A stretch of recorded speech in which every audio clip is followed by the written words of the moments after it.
যারা পার্সোনালি আমাকে চেনেন এতদিন বুঝে ফেলছেন যে আমি কারো তেল টেল মাখিয়ে রাখি না, কোনো নেতারে আমি খুব বেশি পাত্তা দিয়ে কথা বলে টলি না আর কি। সে বাংলাদেশে যত পাওয়ারফুল নেতা হোক অথবা ফিউচারে হবে টবে আর কি।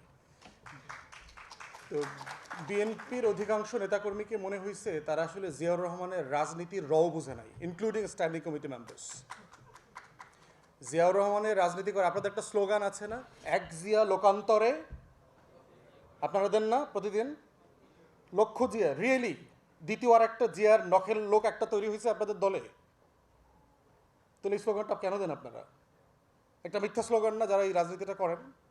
আমরা যারা জিয়াউর রহমানকে নিয়ে পড়াশোনা করেছি, আমি তো জিয়ার রাজনীতি করি নাই, কিন্তু আপনারা যারা জিয়ার রাজনীতি করেন, আপনারা যে বলছেন লক্ষ জিয়া লোকান্তরে, কই আসলে জিয়া কোথায়?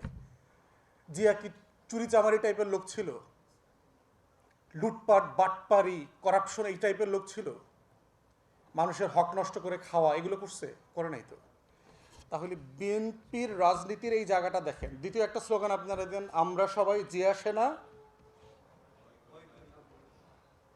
এরকম অনেক কিছু বলেন, কিন্তু আসলে কি আপনারা জিয়া সেনা? জিয়াকে কি আসলে আপনারা বোঝেন, ধারণ করেন? জিয়াউর রহমানকে ধারণ করবার জন্য জিয়াউর রহমান সম্পর্কে যতটুকু পড়াশোনা করা দরকার, এই পড়াশোনা করার লোক তো আমি তো বিএনপিতে দেখি না। তাহলে আপনি বিএনপির কি রাজনীতি করবেন? আপনি বিএনপির মার্কা ইচ্ছা মানে জনপ্রতিনিধি হইতে পারবেন, চেয়ারম্যান মেম্বার এমপি মন্ত্রী হইতে পারবেন, কিন্তু আপনি জিয়ার সৈনিক হইতে পারবেন না। তাহলে বিএনপি করা আর জিয়াকে বোঝা এক জিনিস না।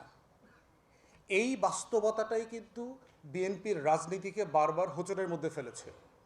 যারা জিয়াকে না বুঝে বিএনপি করেছে, তারা দিন শেষে লুটেরাদের অংশ হবে, অলিগার্কের অংশ হবে, কিন্তু জিয়ার সৈনিক হইতে পারবে না।